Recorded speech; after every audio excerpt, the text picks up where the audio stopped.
只要你最后能把我治好就够了。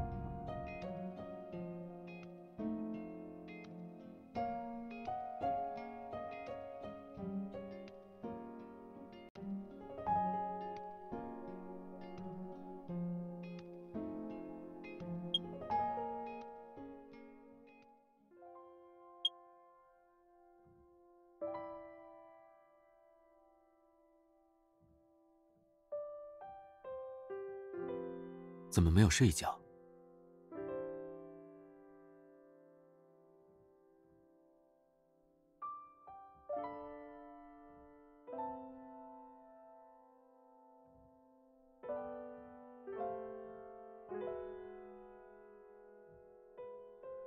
是有一点。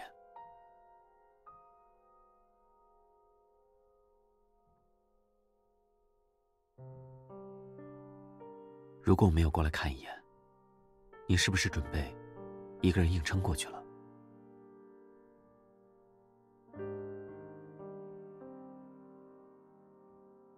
比起道歉，我更想知道，你为什么会把自己弄成现在这样？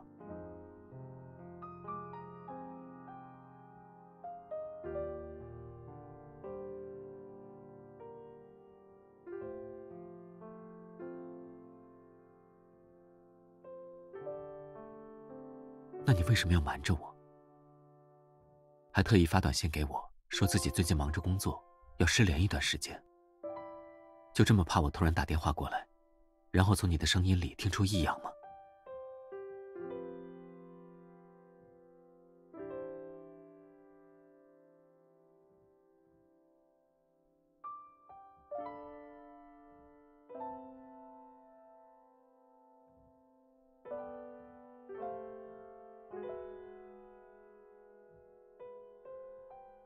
我不会笑你的。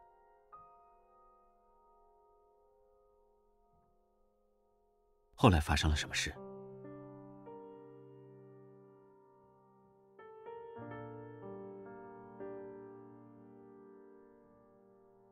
自然界里的猎手通常都会比较善于隐藏，你看不出来也很正常。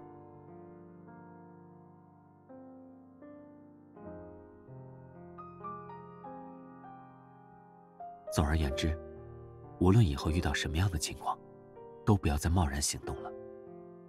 在伸出援手之前，也得先顾及好自己的安全。万一真的发生了什么意外，你准备让我怎么办？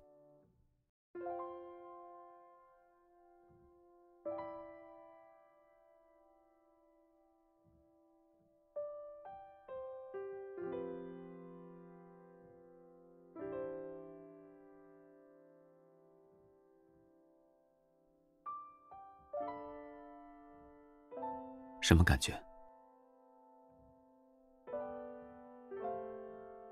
那是因为你的体温太高了，摸起来很烫。都烧成这样了，你觉得还能算没事吗？你怎么知道没有？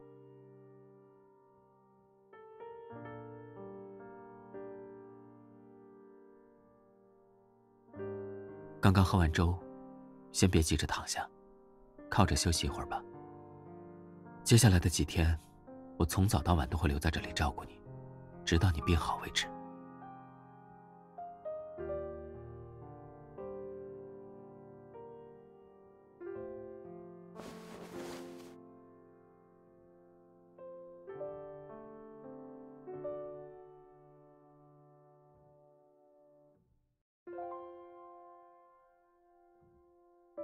没什么，只不过是第一次尝试着煮粥，不是很熟练，又有些急于求成，所以不小心烫到了。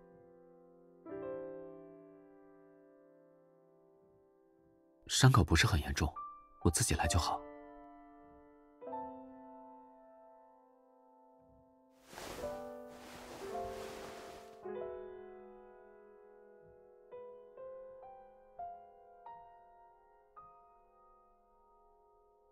照顾你和准备讲座这两件事并不冲突，我可以协调好。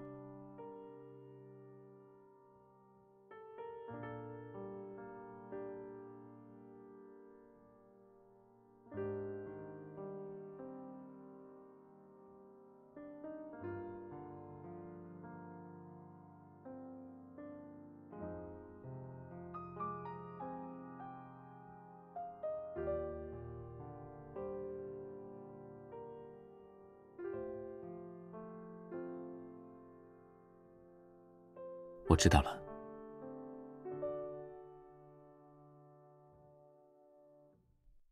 你照顾好自己，厨房有些乱，我收拾完就走。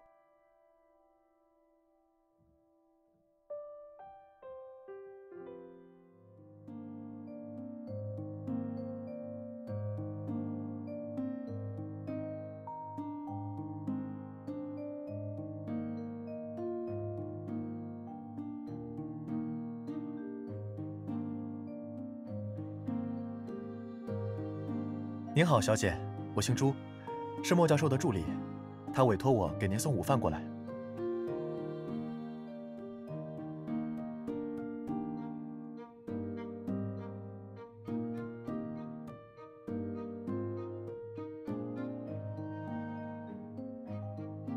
啊，抱歉，一时没反应过来。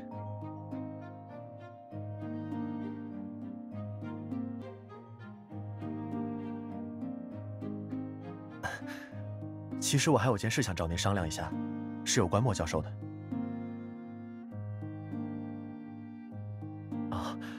莫教授的状态有些奇怪，如果方便的话，我想麻烦您能抽空去看看他。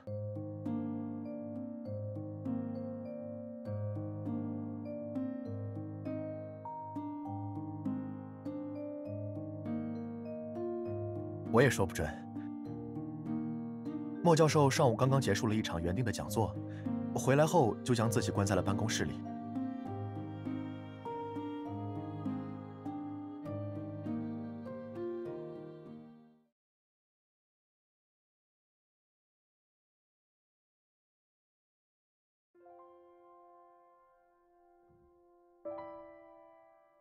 暗示的作用，往往比我们想象的还要强大。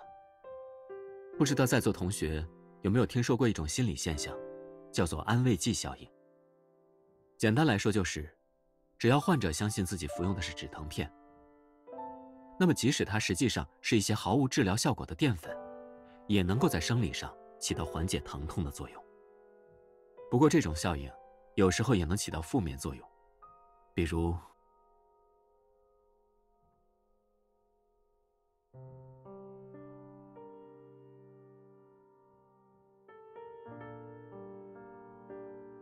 这位同学，如果有什么不明白的地方，随时可以打断我进行提问。之后我也会在群里分享这次的课件和文字版讲稿。所以，请把手机收起来，在我的讲座过程中，不允许拍摄。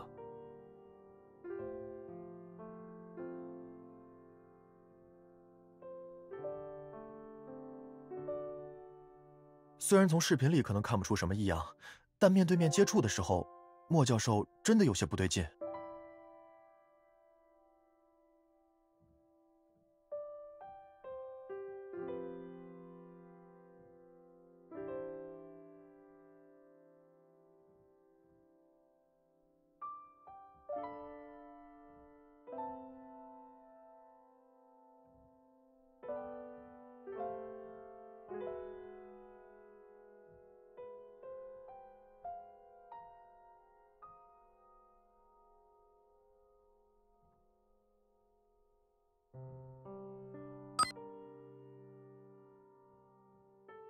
莫教授，请问您方便？不方便，有事直接发消息。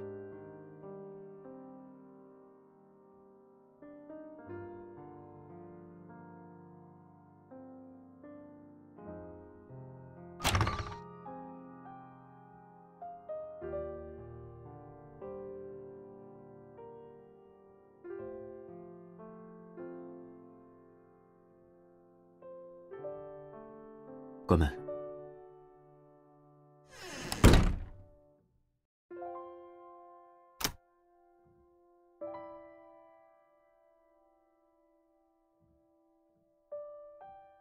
这里是工作场合，有必要特意锁门吗？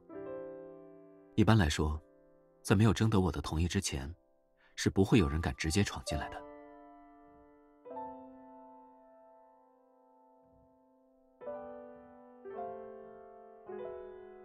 随你，反正你想来就来，想走就走，在这里也没人能拦得住你。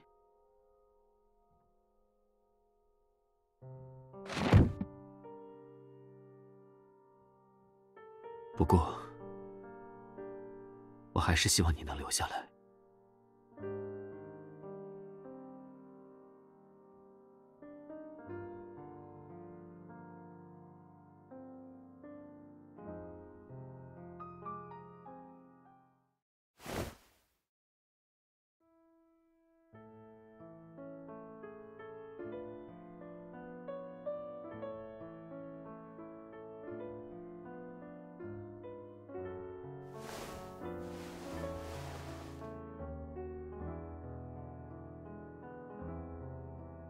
不用，昨天我已经请家庭医生看过了，暂时没什么大碍。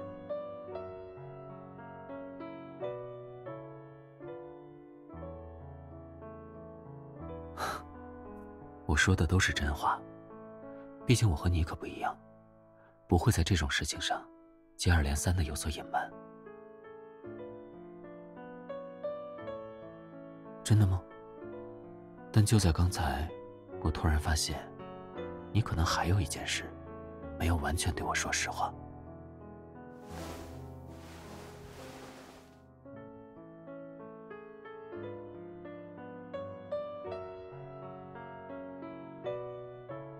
前几天你发烧的时候，我也像现在这样碰过你，问你是什么感觉。当时你只说有些凉，其实应该不止这样吧。除了凉以外，这种感觉明明还很舒服。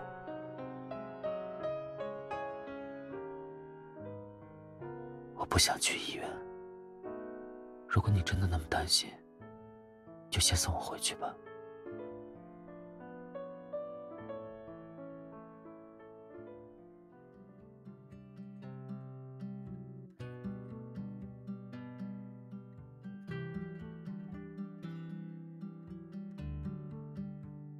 没事，我自己可以走。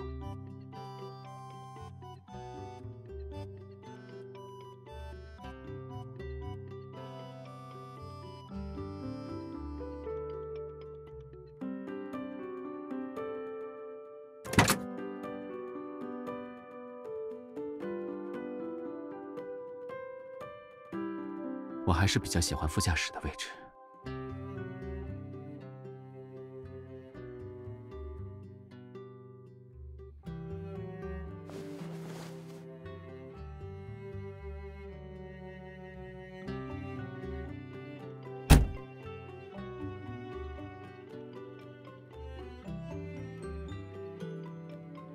你也一起进来的话，就没有人开车了。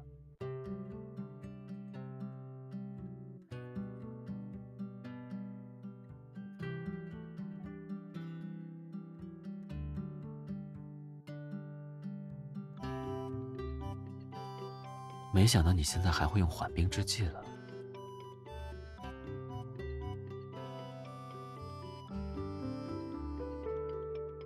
我愿意，所以你准备怎么测？要放进去吗？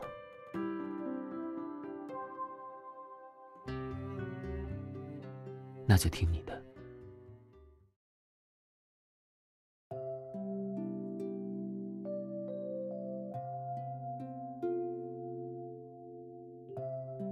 等一下。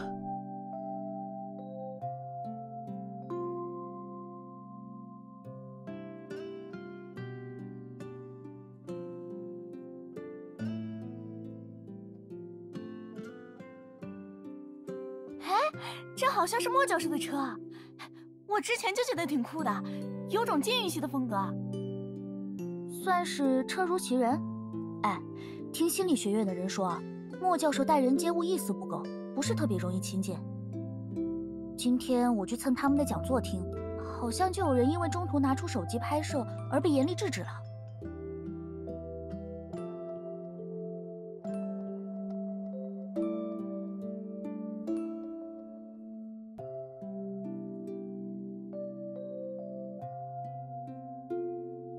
你刚刚是不是在想，现在的我和他们口中的样子完全判若两人，一点也没有当老师的威严？有也没关系，只要你能替我保密就行。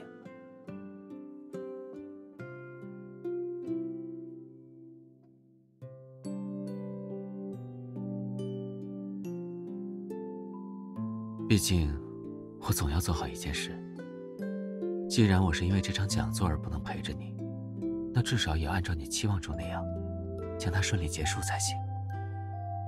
不然就太丢人了，不是吗？再加上，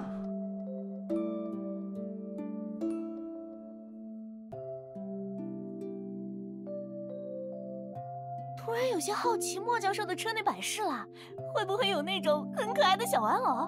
感觉挺反差萌的。两边都是防窥屏，去前窗看看吧。别让他们发现我现在的样子。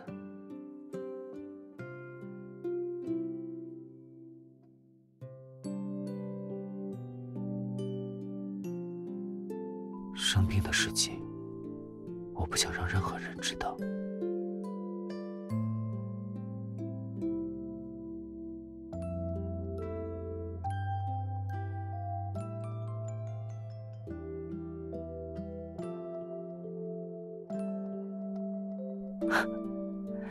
那你也很担心。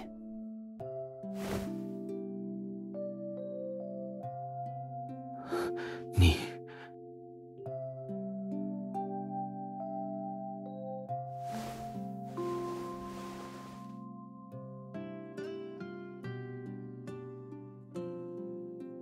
啊，莫教授可真是无欲无求啊！车上居然什么装饰品都没有。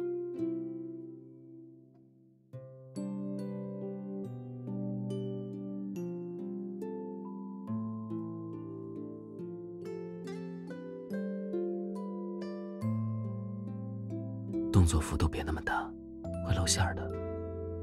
不过现在的情况，要是被他们看到，应该会往另外的方向联想吧。可能我就再也不能做出那副为人师表的样子了。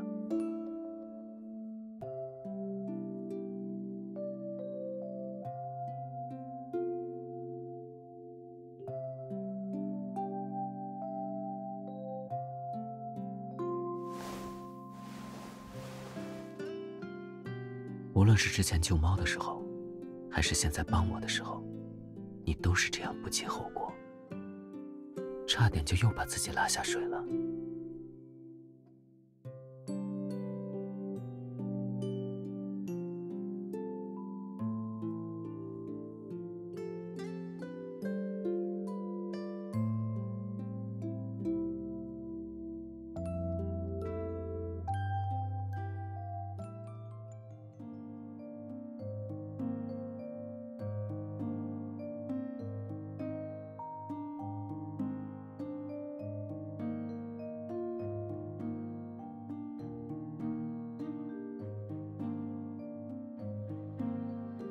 没有，医生没有给我开药。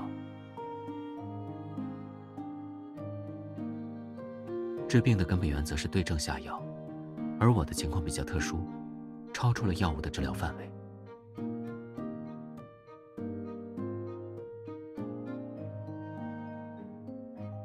如果你今天也去听过那场讲座，或许就能更快理解我的意思了。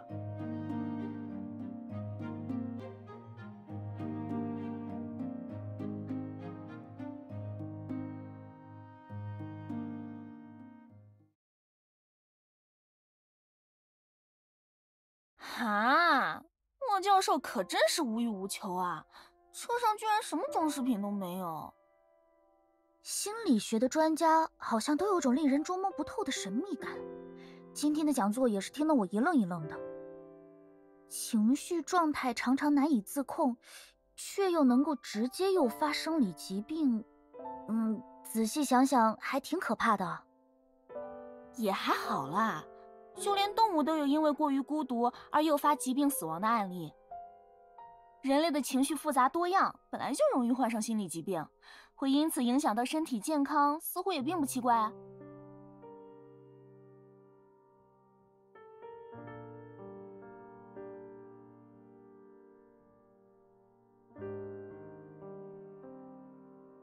为什么要道歉？听起来就像是做了什么对不起我的事情一样。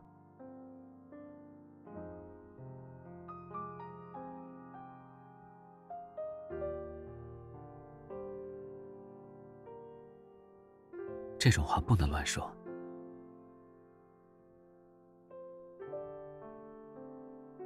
所以你觉得我是因为见不到你才思念成疾了吗？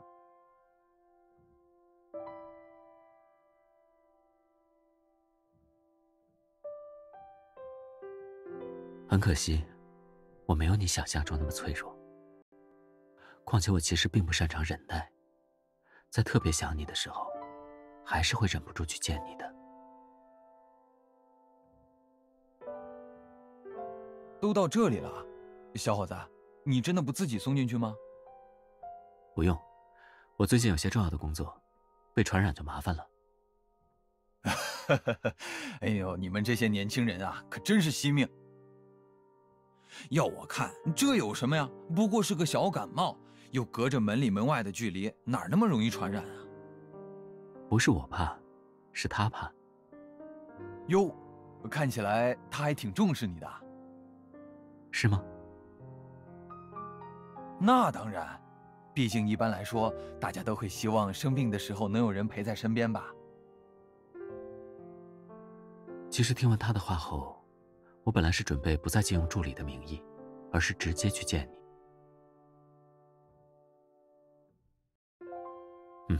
我没想到身体会突然出现不适，或者说，我没想到心态会有自己也没意识到的改变。这种不明原因的发热，以及它所引发的脱力与燥热，曾经让我觉得非常烦闷。就像是病急乱投医，我尝试过很多种方法来降温，可惜效果都不是很显著。不过，至少会稍微舒服一点。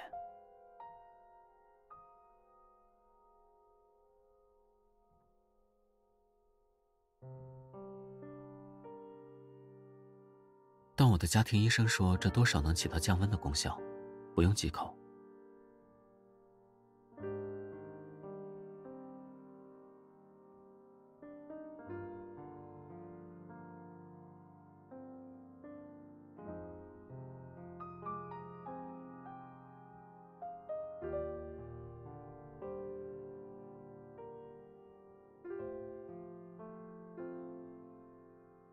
虽然治标不治本，但这种凉意确实可以短暂的缓解不适。本来我准备暂时维持现状，等讲座结束后，再慢慢研究引起发热的原因。只不过，答案居然出现的比我想象中还要快。你知道吗？在你突然闯进办公室后，我意识到那种燥热的感觉有了加剧的趋势。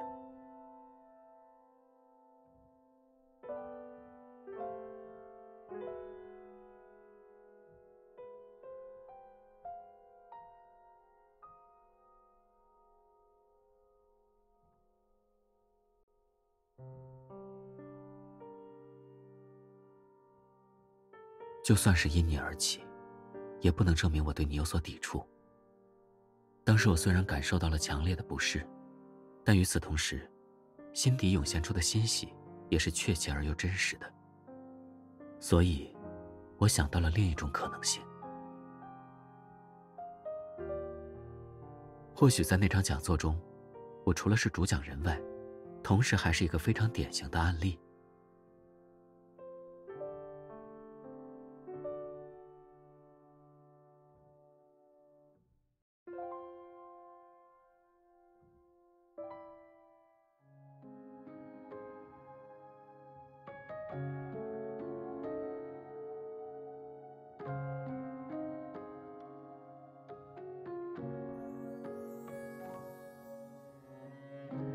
起初我也很意外，但仔细想想，却又是情理之中的事。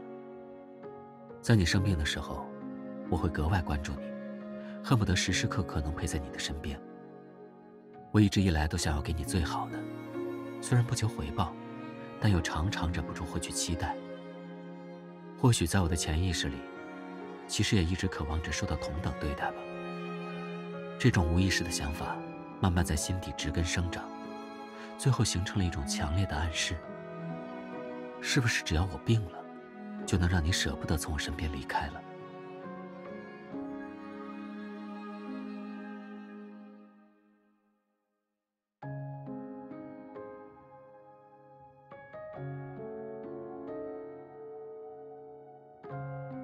没有错。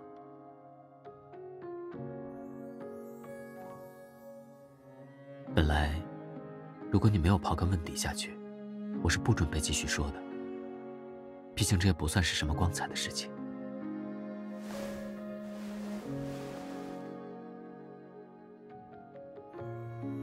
我身上发热的症状，之所以会在见到你后有明显加剧的倾向，那都是因为我太过得寸进尺了。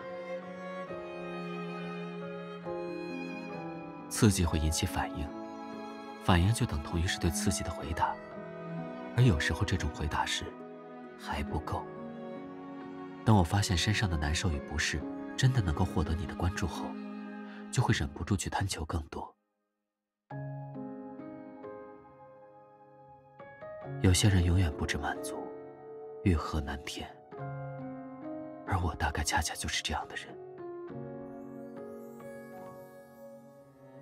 之前那些学生的话你应该也听到了，在别人眼里，我是个一丝不苟，不是特别容易亲近的人。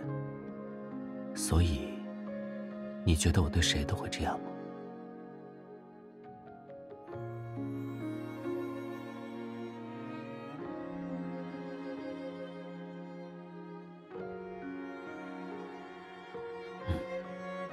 都是你的错。如果真的觉得愧疚，那么比起那些轻飘飘的道歉，我更希望你用实际行动来证明。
其实不用麻烦你，我自己来也可以。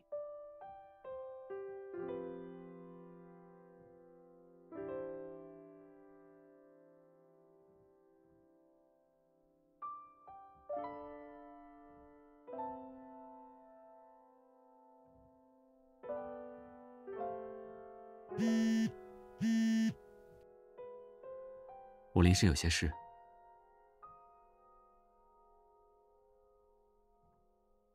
不是，是和女朋友在一起。我的助理已经在现场调试设备了，虽然不方便在会议上发言，但我会远程进行旁听。放心，结束后我会以书面形式附上自己的意见。先挂了。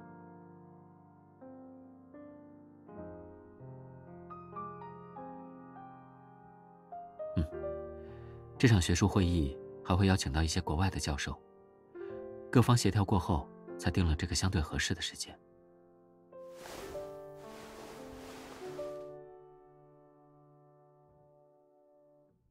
现在这件衣服不是很方便，可能会妨碍到你。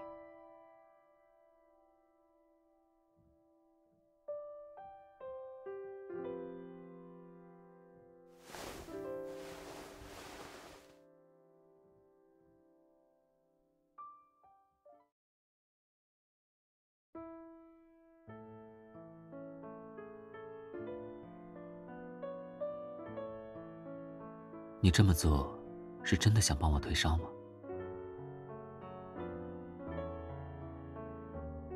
我不是在说这个，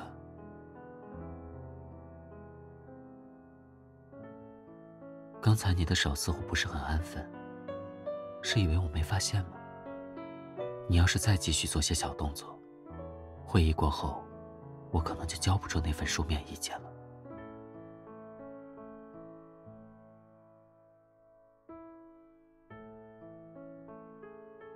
没事，我之前也没有类似的经历，会慢慢试着去习惯的。但是在我彻底习惯之前，你最好稍微收敛一些，不然，下次可能就会轮到我向你道歉了。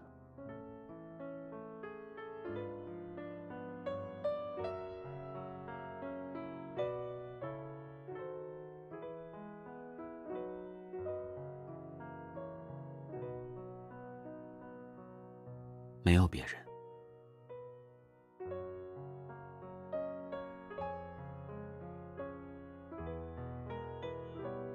我的意思是，我从记事以来就没有生过病，所以自然就没有受到过任何人的照顾。其实并不难，只要足够小心就可以了。比如说，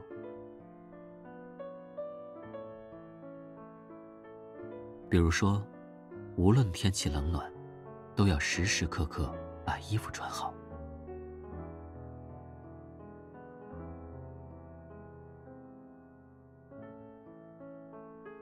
但我很庆幸有这场意外。生老病死是人之常态，就算我再小心，可能也只是在尽可能推迟这个时间而已。我曾经无数次试想过自己生病时的情况，甚至度过了一段惶惶不安的日子。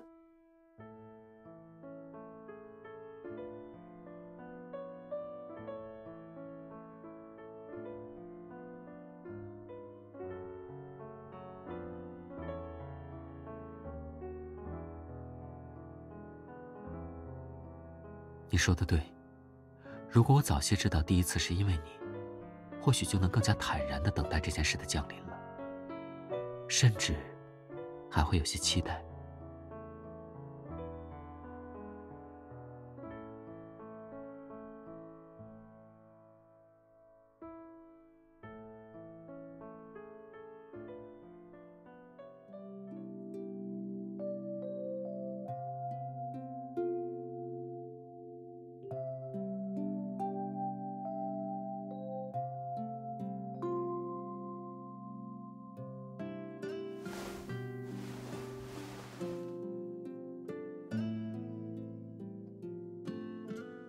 你准备偷偷摸摸去哪里？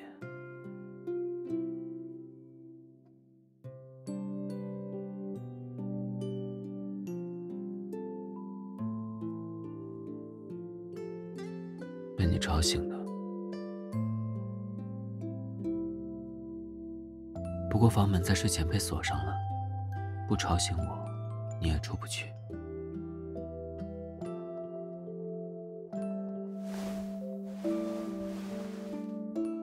锁门有两种含义，挡住外面的人，或者困住里面的人。你觉得这算是哪种？自己猜。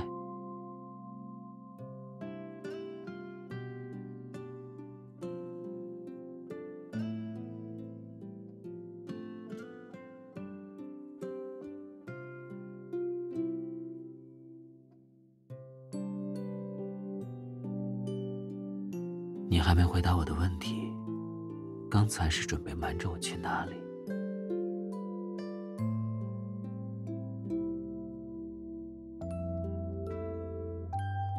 同床异梦。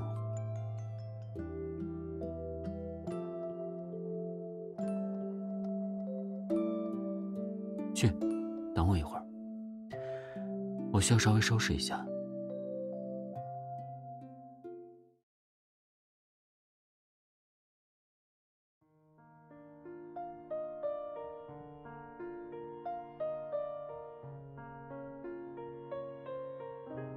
你为什么还要再来找那只猫？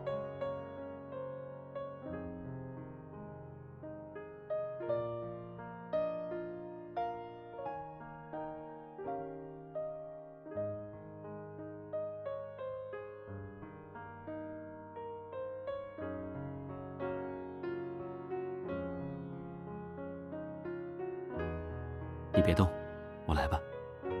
这个位置，在岸边也能够得着。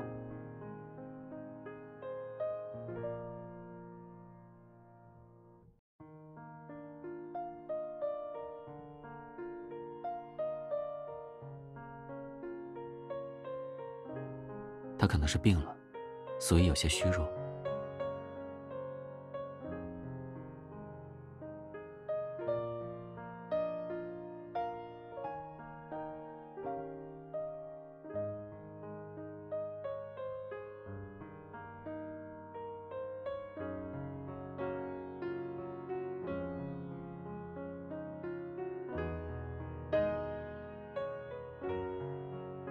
我来抱着就好。即使是病了，野猫终究是野猫，在求生欲的驱使下，很容易做出具有攻击性的行为。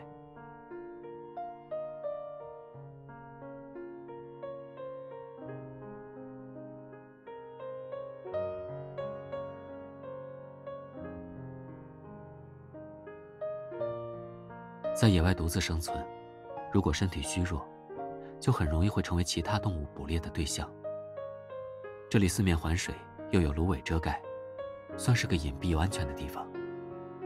所以我觉得，他应该并不是想放弃，相反，这也是他为了活下去所做出的一种努力。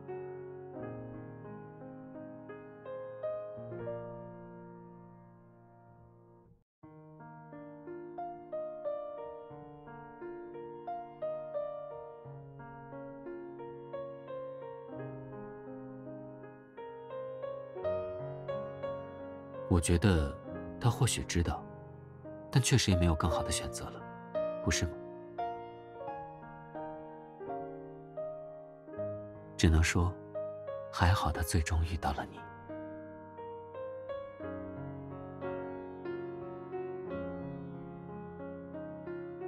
走吧，先送去宠物医院，等把病治好后，就可以帮他找一位合适的主人了。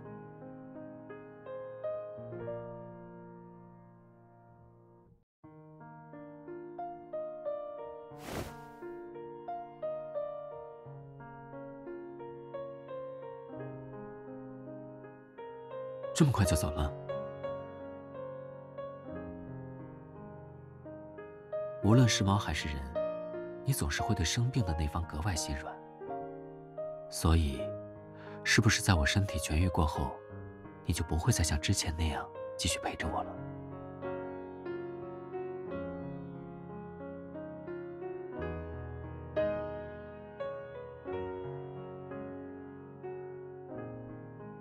你不需要因为之前的事，就对我这么小心翼翼。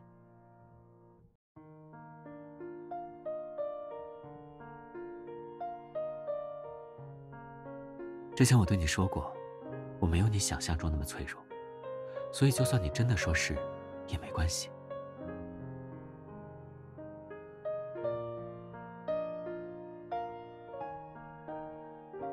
很讨厌，不过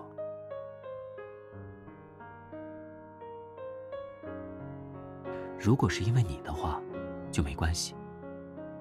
难受也好，痛苦也罢，我不在乎忍耐这些感受时的过程。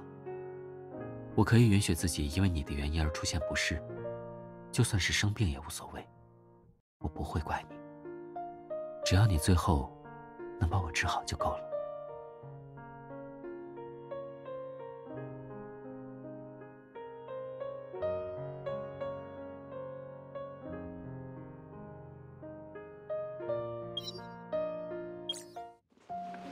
正好在午休吗？抱歉，吵醒你了。不，我没在笑你，只是突然想到，每次毫无防备的人总是我，很少能像现在这样见到你睡眼惺忪的样子。你这算是在转移话题吗？对，我是出了趟门，现在刚从宠物医院回来，正准备散步回家。放心，那只小猫恢复得很好，我和医生都在帮它物色合适的领养人。